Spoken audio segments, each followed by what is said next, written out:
Thank you for watching News Echoes. My name is Shegun Johnson. I'm glad you are watching. Right now, the temperature in England is inching towards 37 degrees Celsius. Were it not for the job, I would not be appearing to you like this. Is sweltering heating here, and everybody is talking about it. Many people are even dipping their duvet into cold water before covering themselves. I hope you've seen some of these on your social media. I'm glad you are watching. To discuss some of these issues, we have people in the studio. My colleagues, as usual, Ambassador Nat Iyako from the City of London. You are welcome to the program. Thank you very much, and good morning, everybody. Dr. Godwin Ibe from the city of Moscow, Russia. Godwin, you are welcome to the program. Thank you so much for having me. Good day, viewers. And the man from Abuja used to hit himself, Dr. Osita Anyemeka, you're welcome to the program. Thank you so much. Glad to be I, here.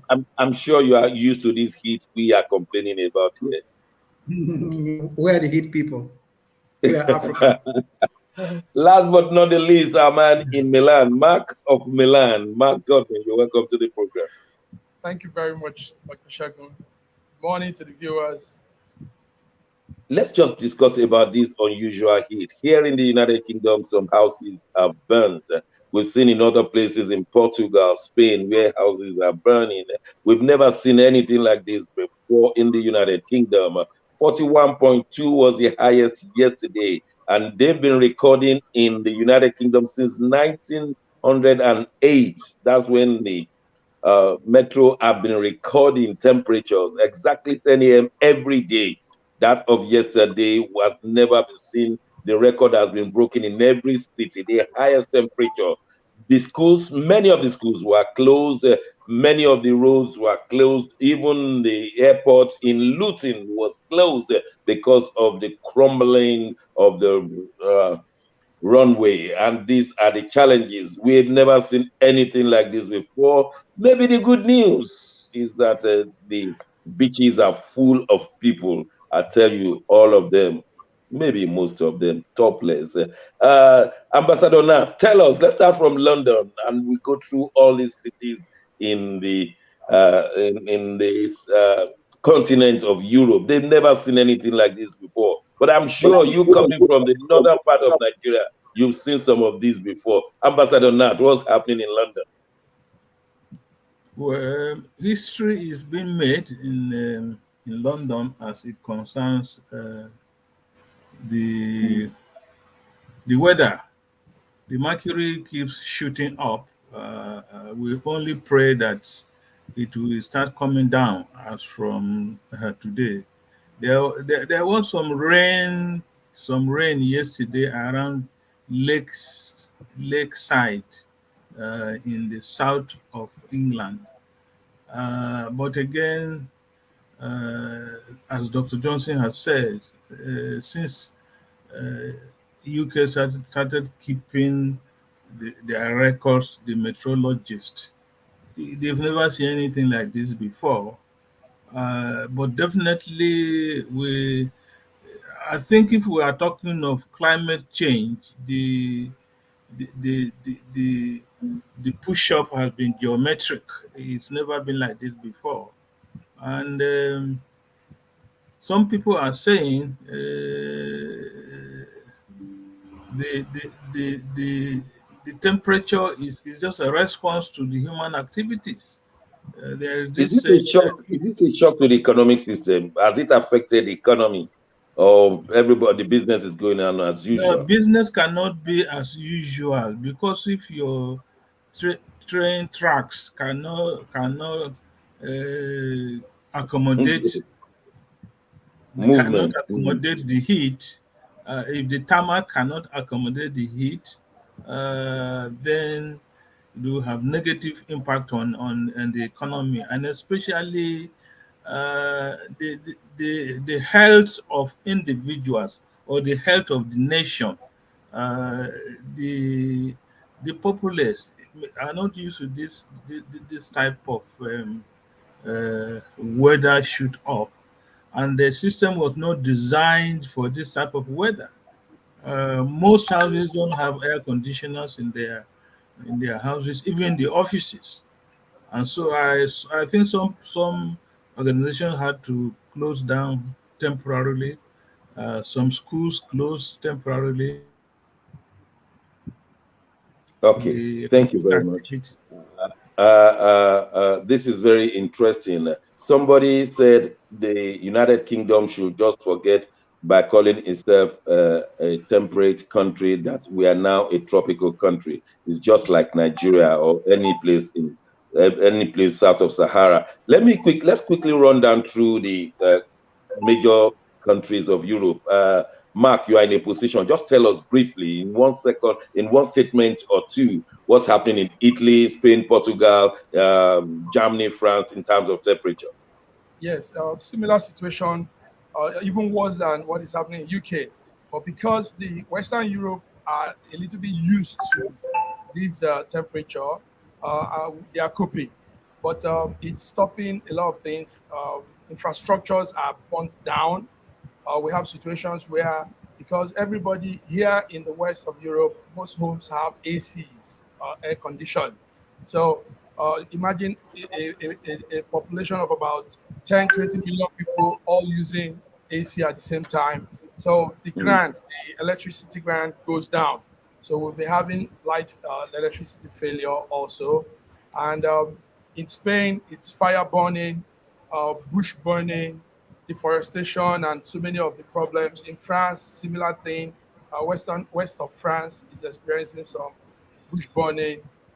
In Greece, it's even worse. So this is it. People say it is a change in the climate. They call all these names, but what we are seeing is we think it's a reaction to human activities that has intensified. Do And you think this will affect tourism?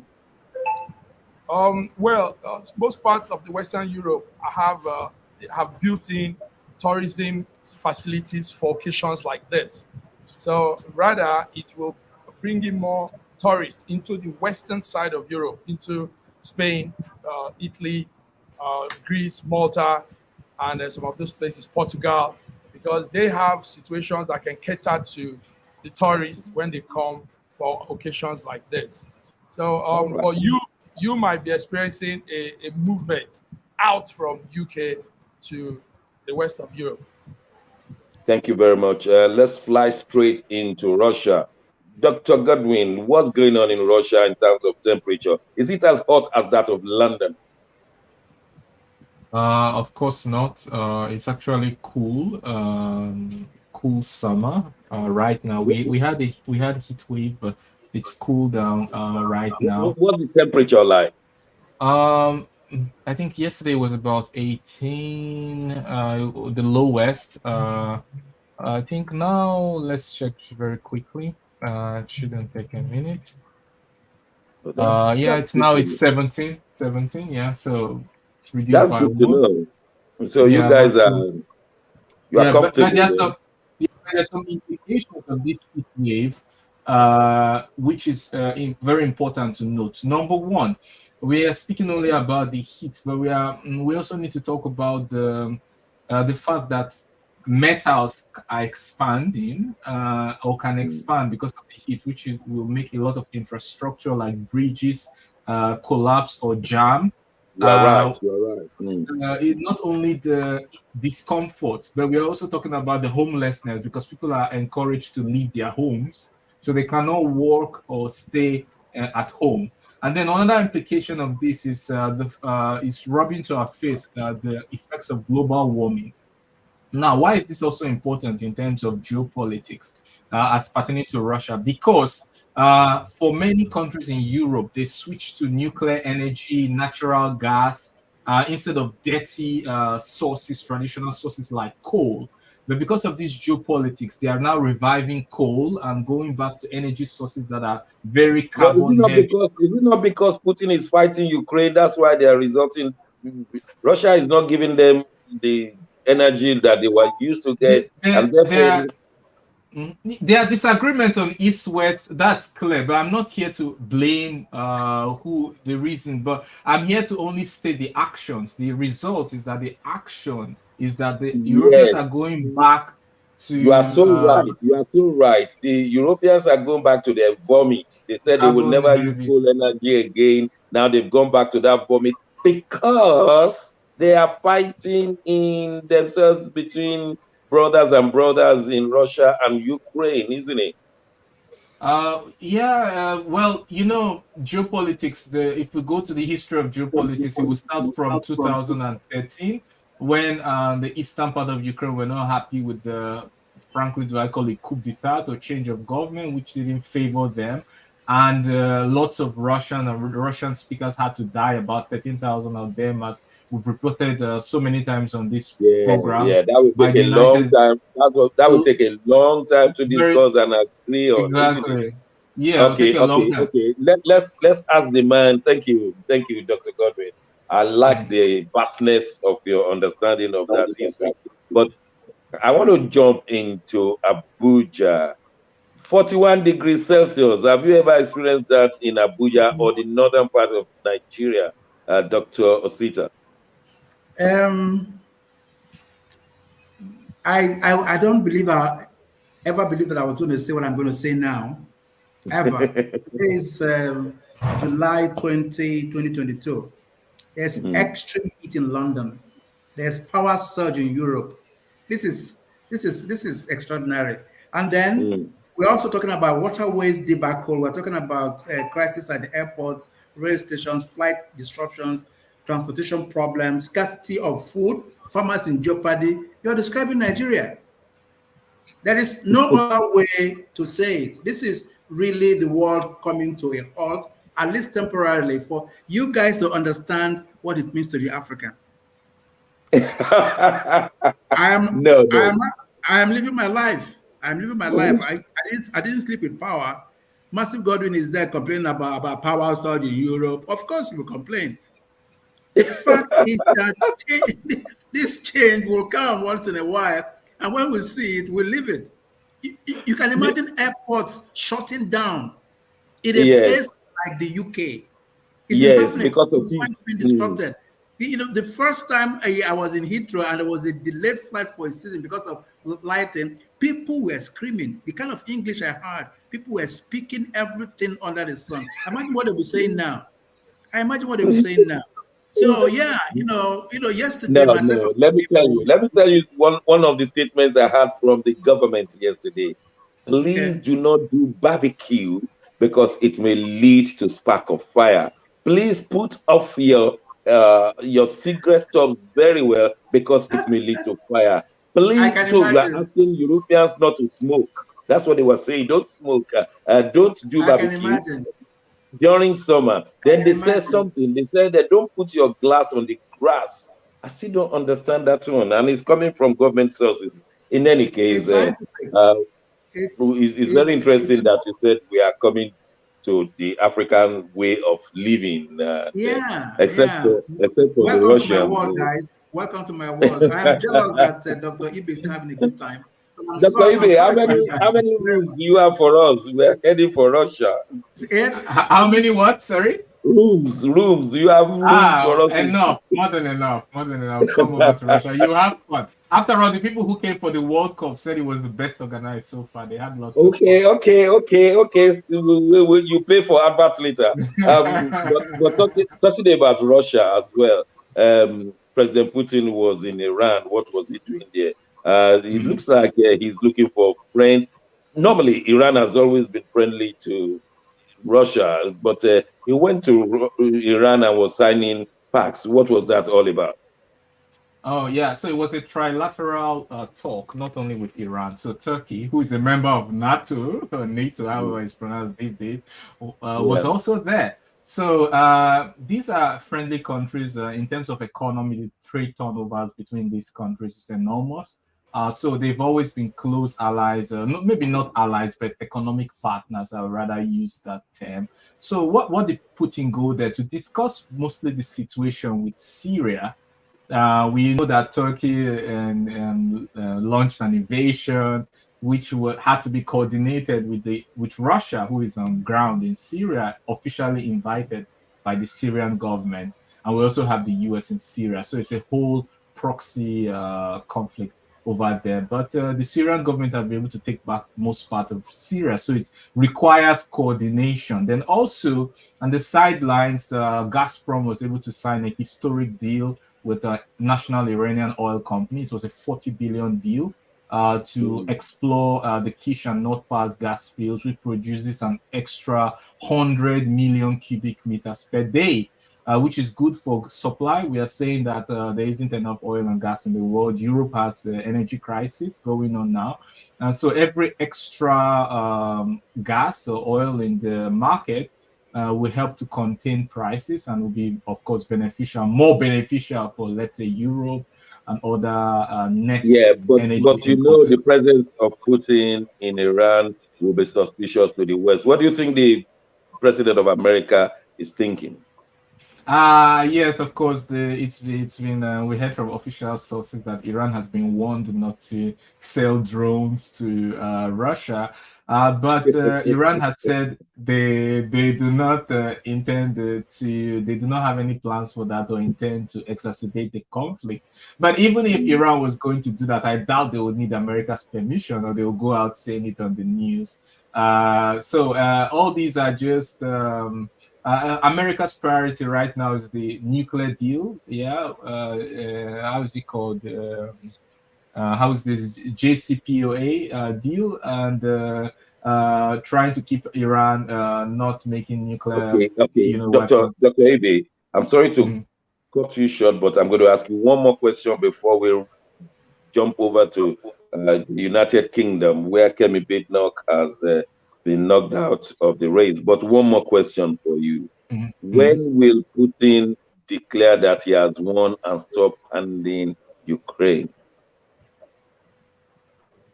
Right now, the situation on the ground is that both the Ukrainian side and the Russian side have not agreed to negotiate. They are either not terms, they are not convenient conditions for that. I personally encourage. But people are dying in their hundreds every day. I can only tell you the situation on the ground. The situation on the ground is that there is no basis for negotiation. Ukraine doesn't want to negotiate, but I know the Russian side has been asking to negotiate with Ukraine. I'm aware of that, but there's this saying in Ukraine that they want to take back Kherson. There's a counter-offensive in August, which they are preparing for with the help of Western weapons. Let's see how that will go, but there's no basis for that dialogue. This decision will not be reached just by based on nothing. I believe it will be a political settlement. It's a wishful thinking as we speak. All right, thank you very much. I'm just mindful of the time. Ambassador Nat, in your country, the only Nigerian-born Kemi Badenoch has been knocked out of the race. She has been eliminated from the Prime Minister's race. It was not unexpected because she had the list of the votes when they were 4. Now she's gone. Any fallout from that? Well, the fallout is we should appreciate her efforts, her political sagacity to have gone thus far, and most likely the first Nigerian to go that far in national politics. And I'm sure she has secured a place for herself in UK politics. This can be used as a bargaining tool. Maybe be a minister, a senior minister. Yeah, Minister of Interior, take over from Priti Patel, who can support the Rwanda policy. So these are I think she's done well, but before now, she has been an anti-African protagonist. That's the way social media painted her, isn't it? No, that's not. It's on record. Some of the things she has said, some of her behavior has been completely anti-Nigeria, especially. It depends on how you interpret these things, in my own opinion, but I'm going to allow others to they say their own interpretation. Not that I'm not unaware of what you are saying, like slavery, like Africans being rude and things like that.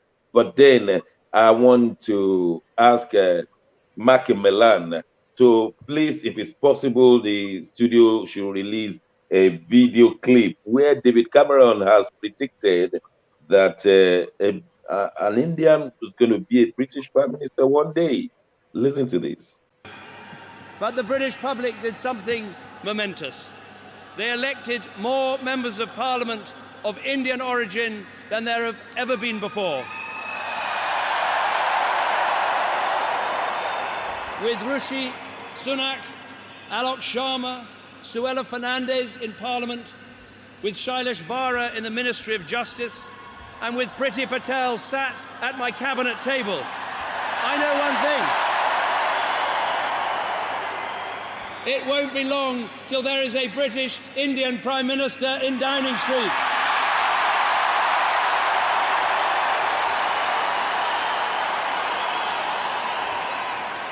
So our great relationship, it is about people, but it is also about prosperity. Prime Minister Modi, tomorrow you will see for yourself. Thank you very much, studio. British, an Indian becoming British Prime Minister, he predicted a few years ago. Rishi Sunak looks like the man, but he has two more hurdles. Today there's going to be an elimination, and the Conservative members will then finally vote. I am suspecting Liz Truss will be competing with Rishi Sunak.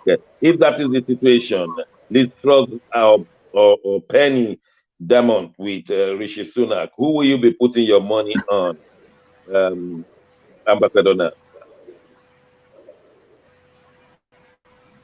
Well, this is a little bit complicated towards the end now. You see, but Yeah. this is a strategic move by especially the Asians Idi Amin sent out of Uganda. I don't know the exact year now. Yeah. And then there's an what you call a hidden agenda or more of a timetable, and starting from strategic positions like the mayor of London. I understand that from their timetable, they got the mayorship some years before their time scale, and if you look at what is happening now, this same group they triggered the exit of Boris Johnson from number 10. I'm not supporting Boris for anything, but if you look at the key players, the first two, and everybody followed, not knowing they had their eye on number 10. Although we are aware that David Sunak, Javid, Rishi Sunak, Priti Patel, they have been planning for it. You are saying? and Okay. you see they divided themselves in the Tory party into two factions. People, some of them pretending to be with Boris, some of them speaking out loudly, but they had the same agenda at the end of the day to get into number 10. Okay, let's hear from our colleagues. Dr. Sita, you are a proprietor of a diplomacy university. Tell us more. Yes, can you hear me? Absolutely. Yes. Okay. Can I get a question again, because the question is we're likely to have Indian British Prime Minister. What's your reaction? It's long overdue. You guys have been planning for it now, very, very happily. Very soon, it will be Muslims. Apart from being Indians, Indian Muslims. That's the truth. That's the truth, because you paved the way for it. That is the issue with democracy. It is demonstration of grace. Yes, when you demonstrate grace, it happens. Okay, Godwin is in Moscow. Godwin in Moscow. We're told that Putin saw the end of the exit of Boris by releasing some stories about Boris. It's all over the social media, and I don't have to repeat them here. Now that he's happy, he did not envisage an Indian will become a British Prime Minister, did he? Once again, Russia involved. Everything Russia. Russia this, Russia that. God, you are in Finally, serious hot water. It's Russia everywhere. finally, Russia has been connected to it. Wow, it's just amazing, the length and the breadth of the connection. But look, I can only tell you about Liz Truss, which who came to Moscow, and the foreign minister saying the conversation we had was like two deaf people, basically And she trying left to and you banned communicate. her. Well, the sanctions on political leaders weren't started by Russia. I think we have to be frank with that. Yeah, but mostly reciprocal. Russia doesn't have the tradition or culture to expel diplomats. It's not Russia's thing, basically. But she has had a very strong anti-Russian position. So I won't be surprised if a lot of Russians wouldn't like to see her become the prime minister to improve relationship with Russia. Bearing in mind that lots of Russians and lots of British people love themselves and love the cultures. There's a lot of intercultural exchange. Lots of people are learning English, Cambridge programs. There's a lot of cultural exchange, but the political class haven't found the right climate to take advantage of this intercultural exchange. Do you think, I know this question may not be directly sent to you, but do you think if Liz Truss and Rishi Sunak were presented before the British Conservative members, they will leave Liz Truss and vote for Rishi Sunak? Do you think it can happen? Liz Truss, she models herself as what? Margaret Thatcher, yeah? Of the 21st century. And she's supported by Boris Johnson. Yes. So I think that most of the things she says, like tax cuts, they resonate with only some people, but many people use that and see it as kind of like a cheap way to get votes, and are not entirely sure what are the repercussions. How do you offset the social benefits which you have to offer to people, healthcare and others? Politicians promise things that they can't do. Promise things that we know how the NHS works. I have friends, family who are all levels of NHS, and I know that it's one of the things that British people are proud of. And to offer all the social benefits, let's see how Europe will react. Mark, how will you react to an Asian British Prime Minister? Well, Europe is intercultural, interrelated, and I mean, you have a lot of Indians. France will never allow that one. I know France will never allow that. But they do have many other other nationalities and ethnicity in France. So the reality of democracy, like Dr. Sita said, is countries, Europe need to begin to open up to the reality. The reality is some people have been born here in Europe that are not English, that are not German, that are not, and they are now citizens by virtue of where they were born. And they obviously will grow to become politicians, leaders of different things. They will grow to take in positions in that fits them. So assimilating them into what is going on will be best for everybody. So Europeans are not shocked. We also have similar things going around in most parts of Europe. All right, thank you very much. I'm just mindful of the time. We have to go on a short break. Let me just say this one, that the members of the British Parliament have been voting tactically. They send out those who they want to send out. That is to say that if they want to send out Rishi Sunak out today, they can tactically vote him out. You just see all the votes move from one place to the other. And in any case, whoever becomes the British Prime Minister only has some 18 months to stay before the general election. And if there is a tsunami of votes, such person may just find himself outside of the government.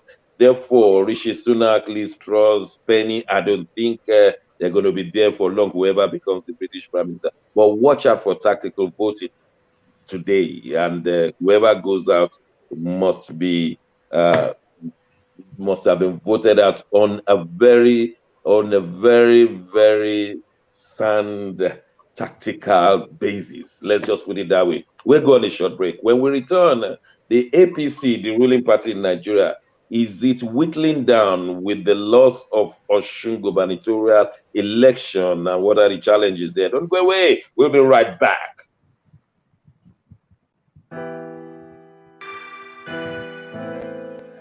Schengen Story magazine is an African international bi-monthly magazine based in Milan, Italy, and founded in 2016. The publication focuses on personalities, fashion, style, entrepreneurship, and culture for Africans.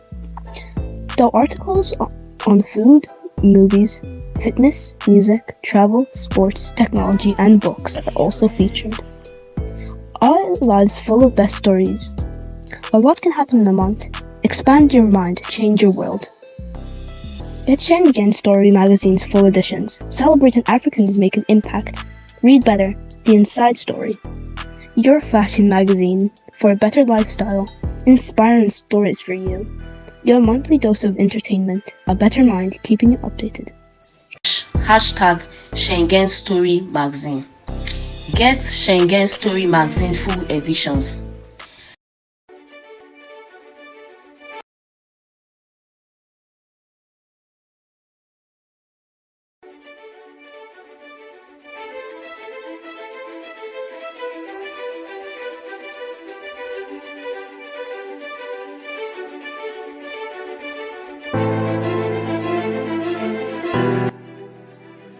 Hi there, I'm Mary Keurig, and I am a businesswoman in the United States, but I'm also the Global Content Vice President for the Sub-Saharan Open University in Nigeria.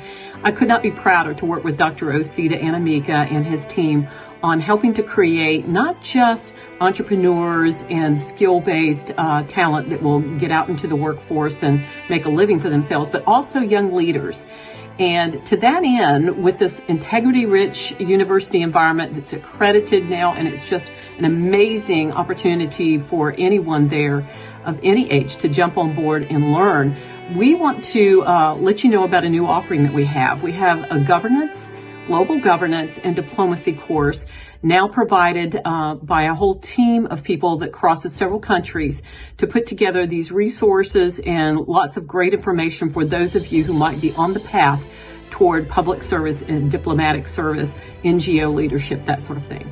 We hope that you will walk through this open door and enjoy.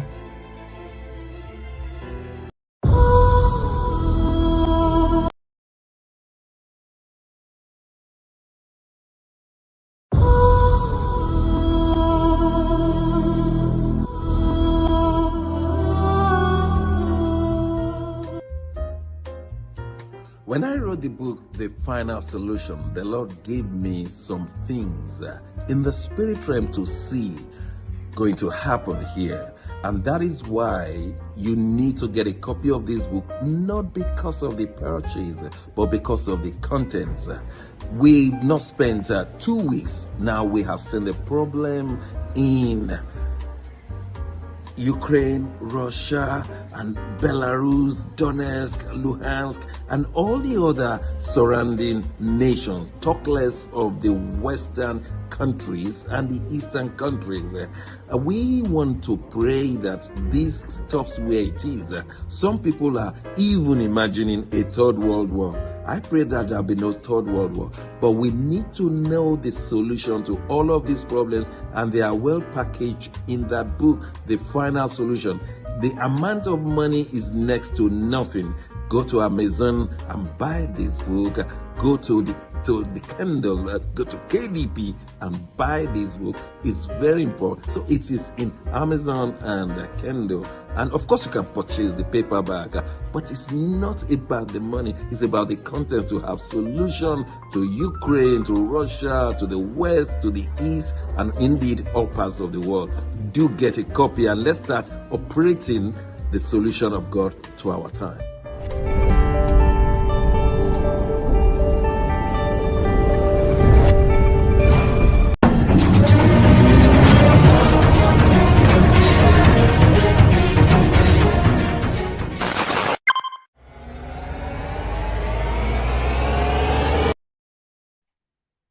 Thanks for staying with us at News Echo.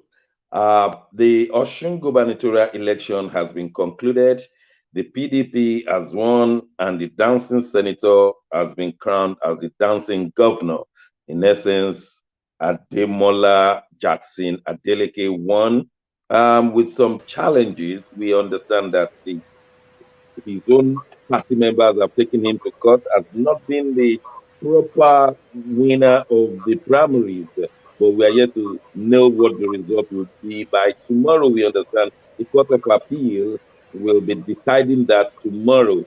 Be that as it may, APC has lost in Osun an unthinkable thing, being the traditional home of Asiwaju Tinubu, being the place Aregbesola has been for 8 years and is a local champion.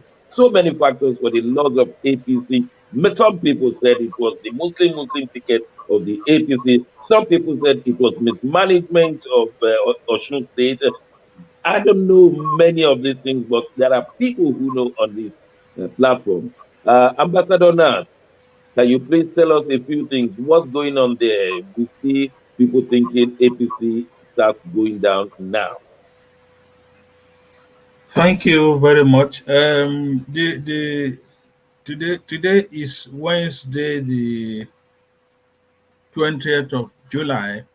A few days back, APC was still trying to tell the world that it was the party to beat in Osun State. But Sunday morning, it was a different story.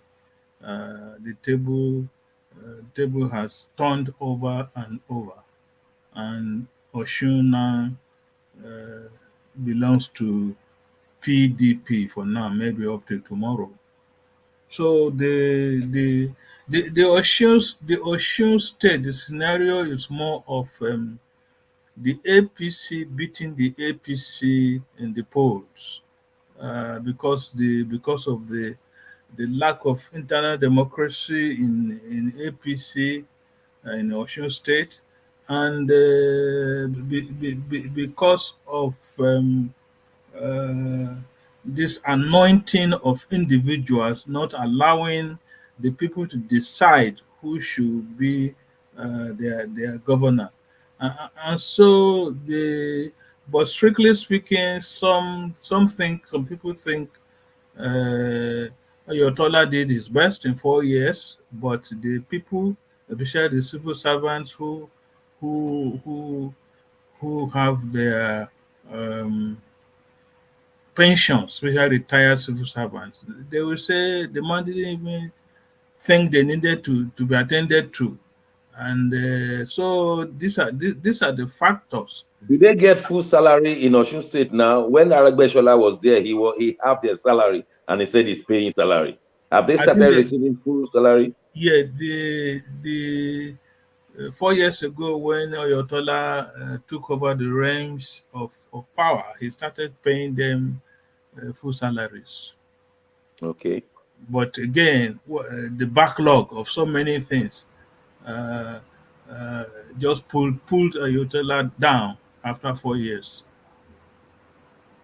All right. I know that many analysis will still go on this. Dr. Osita, you are in the federal capital of Nigeria, Abuja. To what extent has the Osun APC loss of election has affected that party? Thank you so much. This is very important to me because of other things. It is very easy to learn now what the effects of impunity are. Impunity will destroy APC. I said it once in this program, and I'm saying it again. Just look at that. Oyegun, as chairman, was a culture of impunity. Adams Oshimole was impunity. They just stand up and say, we are the might and we are right. Might cannot be right all the time. Look at Minister Malami. You know, everybody in APC has this culture of saying, I can do that and nothing will happen. Adeleke and family, the musical family of Osun State, and the rest of Osun people just said to them, no way to impunity. And Nigerians have taken that. You know what they did? They took the man's money. They took Bat's money. The kids, the youths that were said there are no structure, they took the money, went and bought things to eat, and started dancing on the street because they had strength to dance. And they were saying to him, thank you for your money, but we've made our choice. We've used our PVC. Absolutely. Absolutely. Because this is what we have been talking about, and it's happening. The so-called structures are cascading. They are falling apart for the real structures. You cannot not be paying salaries for a season to people who are on the streets, and you expect them to to bring you back again. Yes, Oyetola tried, but he was weighed down by impunity. I think this is a very good lesson to answer your question that impunity cannot win. Will this lesson resonate throughout Nigeria? Do you think, number one, do you think politicians will be paying for votes anymore? And number two, do you think people can vote their consciences, especially when they have sworn when taking money? I will answer both of them. Number one, yes, politicians will not stop paying because that is their culture. They would think that when the more they pay, yes, they're going to get more money, from when they come into office, but it won't work. People voting their conscience is real because the PVCs, even though they are stealing and burying and throwing them away, burning them out, people are finding them where they buried them, and they are going to speak their conscience by their votes. Nigeria will come back well. Country is being healed. I'm very excited, yes. Dr. Godwin Ibe, what was your reaction to APC losing that election in Osun? You think it's the beginning of a new thing when people will vote their conscience? Bearing in mind that Adeleke won 4 years ago, right in our presence, they pulled down the result and said it's inconclusive and went to do another result. And they said now Oyetola has won. Everybody saw it. Even the tribunal, they said, yes, everything was right. But one tribunal judge did not sign on one of the days when they were sitting. Therefore, Oyetola has won. Now, Deleke has come to win again. Let's hear your own perception of this. I'll try to put it mildly. No human being is perfect, and President Muhammadu Buhari is no exception. But Nigerians would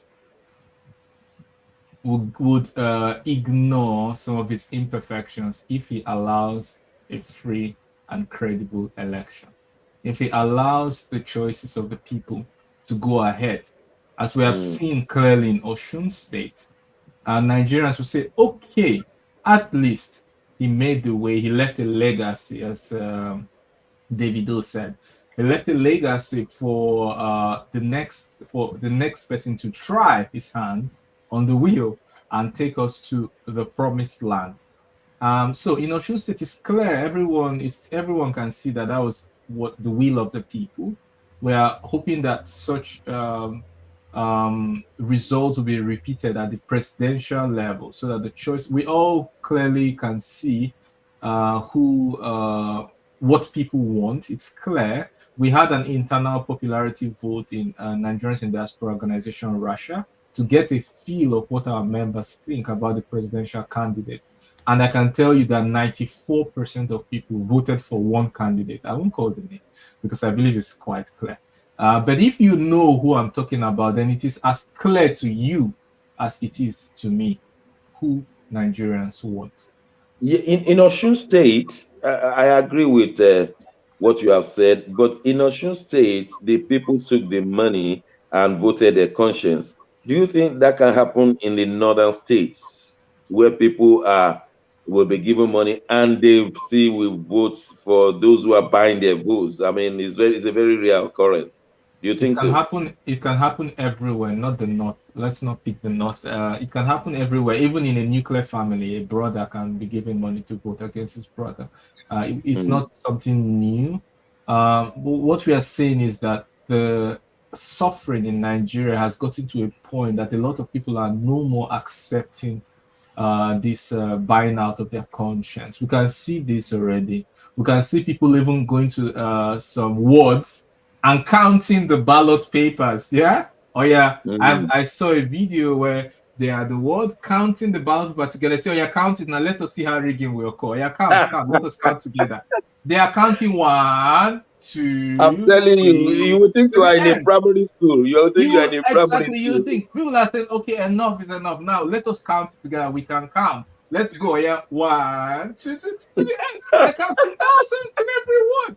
So very interesting. Very, very interesting. People have now, had enough. I wasn't just singling the North out as if they're not brilliant. I was just singling the North out because we see how the underage were given PVC, and if those people were the ones going to vote as well, like we know in the past they've done, I think 1,000 naira may sway them to do what is not their conscience, if they have anyone at all, because these are not matured minds. That's what I had in mind.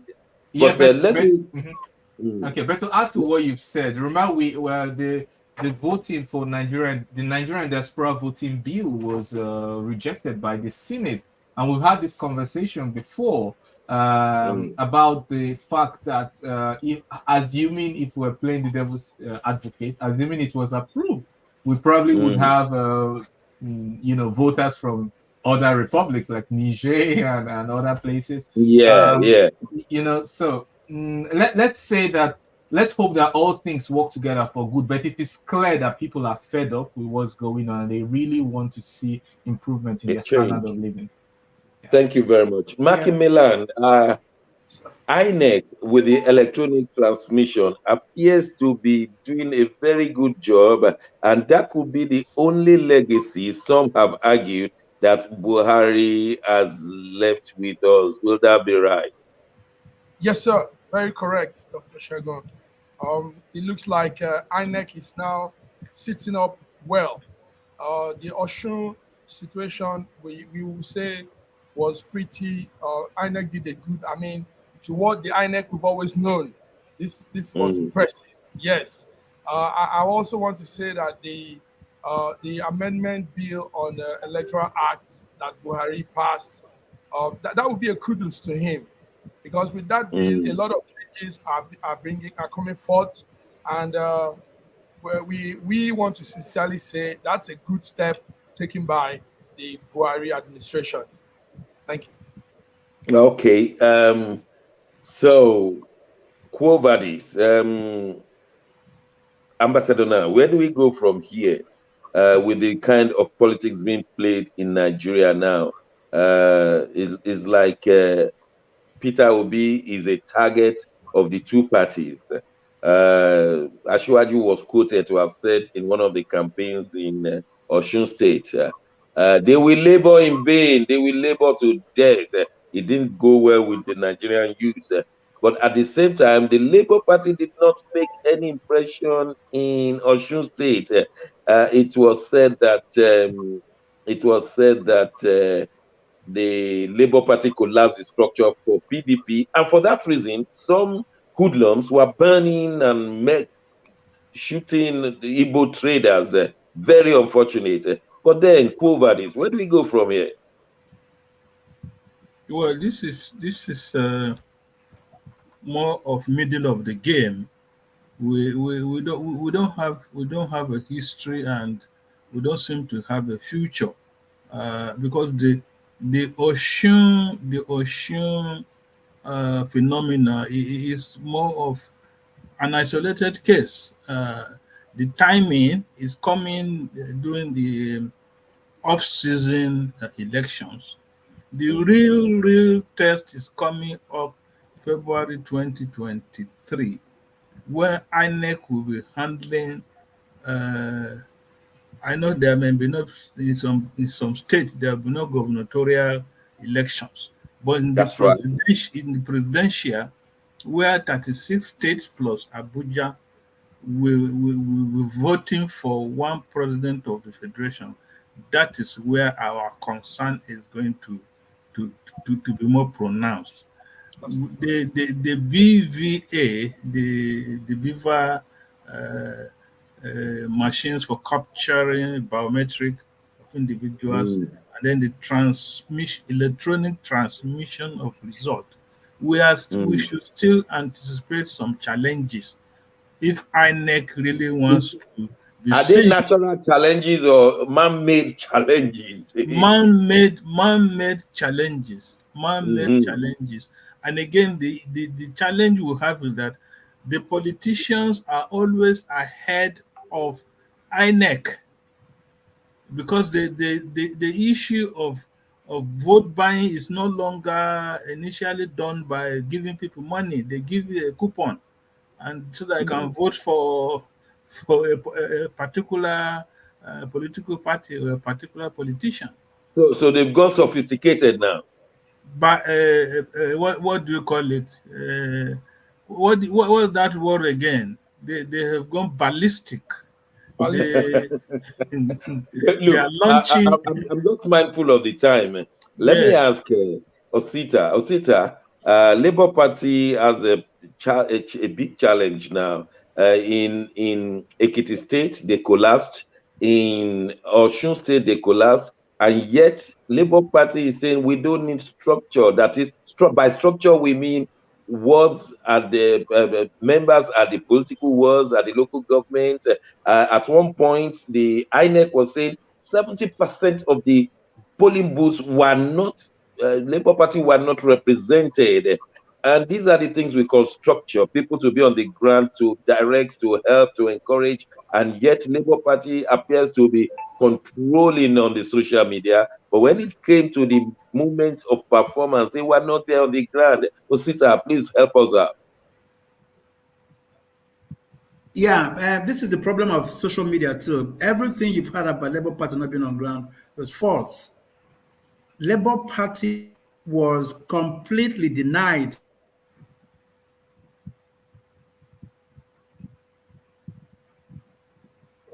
Oh, what happened? Yes, I think his network went off. Oh God, this is sabotage. Labour Party. Is he back? Yes. He's back. Okay, all right. Can anybody hear me? We can hear you now. We can hear you. If you can hear me, I am saying that Labour Party tried,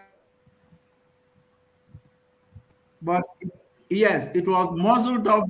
Yes, it was muzzled up by APC. APC knew that it had a problem with Labour Party, and the Labour Party was going to diminish their presence in the state, knowing fully well that PDP was strong. So there was no time Labour Party, collapsed their structures for PDP.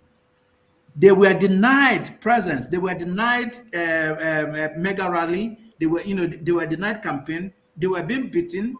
They were being captured, abducted. So when it came to that, Peter B, in his peculiar nature, said, "This is not life and death. This is not like we cannot go fighting in every state. So let's stay alive. Reconnoiter and make it better next time." And what Ambassador Nat said is correct. When the real time comes for the real job for INEC, we're going to see how they perform. For now, yes, the recommendations, even the fact that they were attracted to people with disability, that's fantastic. But the issue now is, are they really, really, really ready for the real surge of work that will come with the real election beginning in January 2023?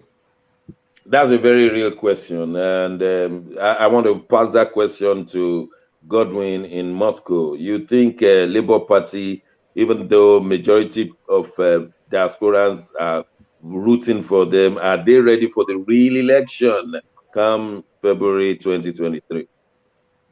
What I can say, thank you for seeking my opinion. What I can say is that this process in Osun State is a positive feedback, it's a catalyst. Let's look at it from this way. People voted for personalities, not parties. That's number one.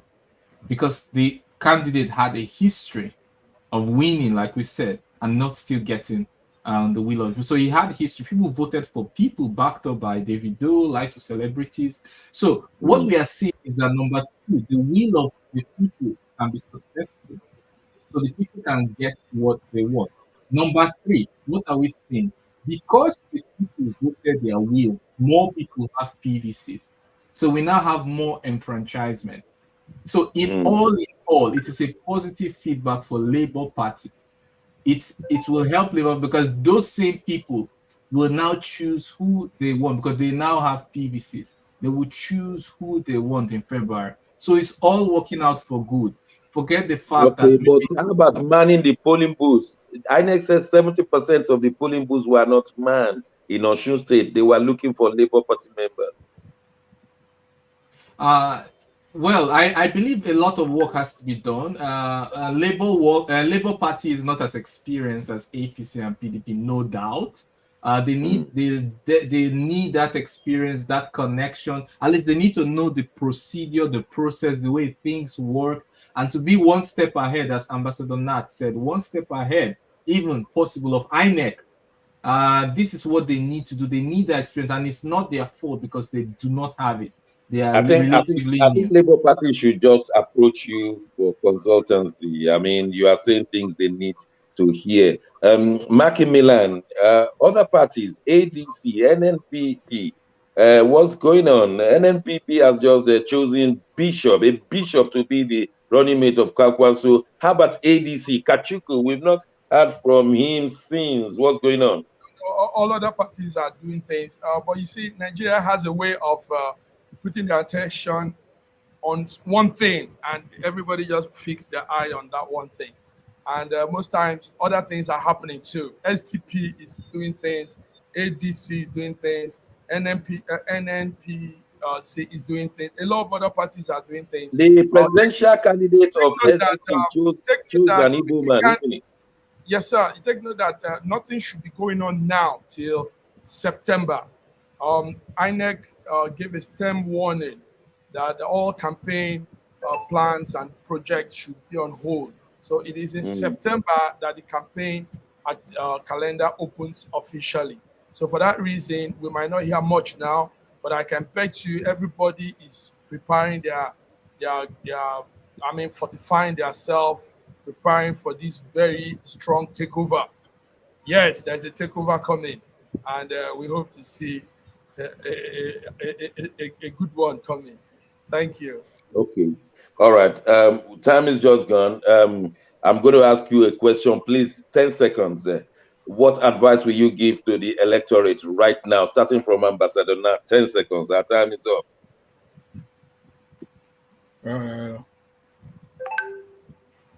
Vote.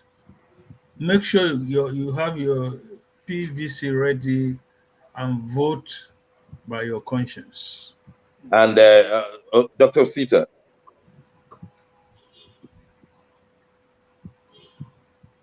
Dr. Sita, unmute.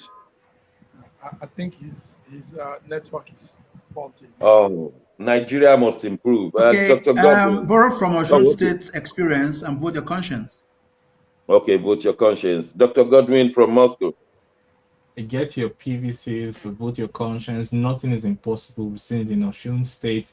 And of course, we need to help at our local level to create both the awareness and to be present and be one step ahead of the INEC. Okay, Mark in Milan, you have the last say. Yes, same thing like my brothers. It's time for a new Nigeria. We've said enough, we've talked, we've argued, we've done so much, but it's time for the real change. That's how far we can go today. I want to thank my colleagues far away in Milan, Moscow, Abuja, and the city of London. We want to thank the crew in Italy and all the television stations protruding us. And we want to say that we'll come back next week with the latest. May the Lord God bless you all. Bye-bye. Bye. Yes, you too.